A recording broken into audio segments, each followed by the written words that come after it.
What's going on, guys? This is Ken from Ken's How-Tos and Reviews, and today we are going to go over a quick review on the Microtech LUDT folding knife. I'm out here with my buddy Tag. There he goes. And I'll just get right into it. This knife it's a specimen.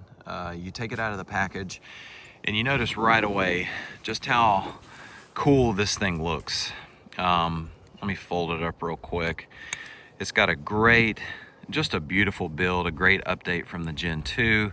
This is the Gen 3. Right away you notice there's this kind of tacky inlay that gives you some good grip.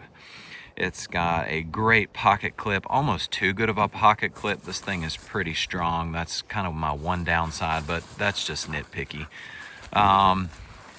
When you flip this thing, you notice just everything is really smooth, from the button action to release the blade to the action itself. So you kind of have to hold on to this thing. It's very strong, so when it flips out, it's smooth, kind of makes a crisp sound. It just looks good. Overall, the blade is 8 inches. It's got some great bearings in there that make this thing just unbelievably smooth. It's got torque screws, and so you know, easy maintenance if you want to take this thing apart on your own, which some people do. And just unbelievably strong. Strong blade, M390 MK.